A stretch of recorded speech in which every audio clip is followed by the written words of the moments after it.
माँ सिर्फ देना जानती हैं। मम्मी, आपका ये कुकिंग वाला शौक हमें बहुत महंगा पड़ रहा है। घर में सब कुक के हाथ का बना खाना खाते हैं, फिर भी आप अलग से खाना फेंकने के लिए क्यों बनाती हो?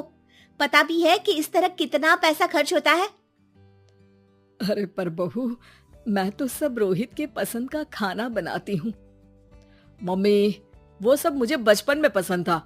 अब इतना तेल खिलाकर बीमार करोगी क्या? वैसे भी मैं पूरा समय कभी क्लाइंट तो कभी बॉस के साथ मीटिंग में रहता हूँ, इसलिए आप अपनी बर्बादी को मेरा नाम तो मत ही दीजिएगा। ये है पिंकी की सास निर्मला, जिन्हें सबको अपने हाथ का खाना खिलाना बहुत अच्छा लगता है, लेकिन राहुल और पिंकी को ये पसंद नहीं है। इसी के चलते वो निर्मला को खाना बनाने के लिए 10 बातें सुनाकर वहां से चले जाते हैं। मेरे मन में तो सिर्फ अपने बच्चों के लिए प्यार है, पर शायद अब उन्हें मेरी जरूरत नहीं है। मुझे गांव वापस चले जाना चाहिए। जहां एक तरफ निर्मला दोबारा गांव जाने के बारे में सोच रही होती है, वहीं उसका पोता परम अपनी दादी के शौक को प्रोफेशन में बदलने का आइडिया सोच रहा होता है। अगली सुबह निर्मला गांव वापस जाने के लिए कपड़े पैक कर ही रही होती है कि परम फोन लेकर दादी के पास पहुंचता है। दादी, आप कहीं नहीं जाओगी? अरे नहीं बेटा, मेरा गांव चले जाना ही ठीक रहेगा।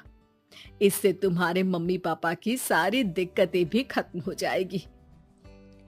दादी, वो तो ना आपके आने से पहले कम थी और ना ही आपके जाने से खत्म होगी। उन्हें हमेशा पैसों की टेंशन में ही रहना है।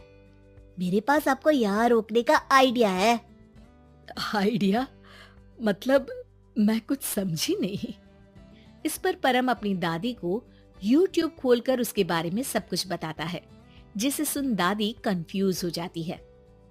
अरे बच्चे, तूने इस बुढ़िया के बारे में इतना सोचा, वही बहुत बड़ी बात है। देख, मुझे ये सब समझ में नहीं आता, तू मुझे जाने दे बेटा। अरे दादी, इसमें कुछ मुश्किल नहीं है, मैं हूं ना हेल्प के लिए।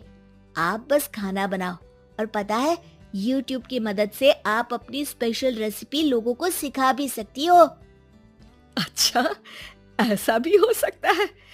मतलब बस घर बैठे मैं दूसरे लोगों को सिखा दूंगी? सिर्फ कुछ लोगों को नहीं, पूरी दुनिया को सिखा सकती हो, और उसके लिए आपको सिखाने के पैसे भी मिलेंगे दादी। इस पर बहुत देर तक दादी को YouTube के बारे में समझाकर आखिर में परम उन्हें कन्विंस कर ही लेता है, जिसके बाद वो गांव जाने का प्लान कैंसिल कर YouTube चैनल शुरू कर देती हैं। हमने ये शुरू तो कर दिया, पर इससे कहीं रोहित और पिंकी को दिक्कत ना हो बेटा।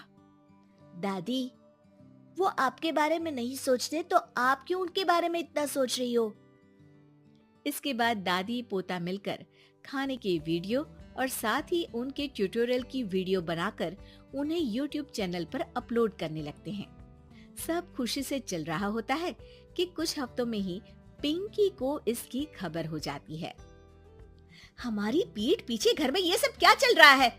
अरे मम्मी, आपको तो अपना टाइम पास करना है, पर उसमें मेरे बेटे का फ्यूचर क्यों खराब कर रही हो? पढ़ाई के टाइम आपके साथ किचन में लगा रहेगा तो फेल ही हो जाएगा ना। वैसे इस YouTube वाले के शौक के लिए आप जो फैंसी डिशेस बना रही हो, उसके पैसे कहाँ से आ रहे हैं? मम्मी, आपको हमेशा पैसों की चिंता ही क्यों लगी रहती है? और रही बात मेरी पढ़ाई की, तो आपसे ज्यादा दादी को उसकी चिंता है, इसीलिए मेरी पढ़ाई के बाद ही वो ये काम करती है। परम, अपनी मम्मी से बात करने का ये कौन सा तरीका है? और मम्मी ने पैसों के बारे में कुछ गलत तो नहीं पूछा? जब घर में हम दोनों कमाते हैं तो ये पूछने का अधिकार तो है कि पैसे कहाँ इस्तेमाल हो रहा है। मम्मी का ये जानना जरूरी बनता है। पापा, आप अपनी मम्मी से कैसे बात करते हो, ये तो मैं देख ही रहा हूँ। तो आपके मुंह से ये बातें तो अच्छी नहीं लगती। और रही बात पैसों की, तो आप दोनों हर समय मुझसे दूर रहने की कंपेंसेशन में जो पॉकेट मनी देते हो ना, हम उसी से ये सब कर रहे हैं। इस पर परम अपनी दादी को लेकर वहां से चला जाता है, जिसके बाद पिंकी और रोहित YouTube चैनल बंद करवाने की बहुत कोशिश करते हैं, लेकिन परम ऐसा होने नहीं देता। इसी तरह महीने बीत जाते हैं। पर चैनल का कुछ खास ग्रोथ ना देखकर निर्मला निराश हो जाती है। हम इतनी मेहनत करते हैं, फिर भी आज तक मैं तेरा 1 रुपया भी वापस नहीं कर पाई। अब तो रोहित ने तुझे पैसे देने भी बंद कर दिए और तेरी सारी सेविंग्स भी खत्म होने को आई है। बेटा, मुझे लगता है कि हमें ये सब बंद कर देना चाहिए। दादी, YouTube चलने में मेहनत के साथ ढेर सारा सब्र भी लगता है। देखना, कुछ महीनों में सब सिर्फ आपको ही देखेंगे और अगर फिर भी कुछ नहीं हुआ तो बंद कर देंगे। परम की बात से दादी मान जाती हैं और वो अपना काम जारी रखते हैं। अगले ही महीने पूरी दुनिया में लॉकडाउन लग जाता है, जिसमें सब घर में तो बंद हो जाते हैं, लेकिन साथ ही पिंकी की जॉब चली जाती है और रोहित के ऑफिस में भी ज्यादा अच्छे हाल नहीं होते। लेकिन वहीं लॉकडाउन के असर में निर्मला के सब्सक्राइबर्स और व्यूज बढ़ने लगते हैं। देखा दादी, मैंने कहा था ना, एक दिन सब आपको ही देखेंगे। अब तो आप बस रोज एक वीडियो अपलोड करो और जादू देखो।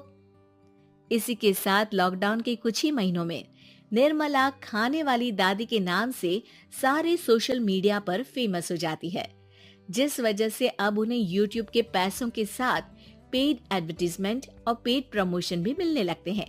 उन्हीं पैसों की मदद से निर्मला अब बेटे बहू की नौकरी ना होने पर घर का खर्चा भी चलाने लगती हैं, जिसे देख रोहित और पिंकी को भी अपनी गलती का एहसास होता है और वो सब मिलकर निर्मला को सपोर्ट करने लगते हैं।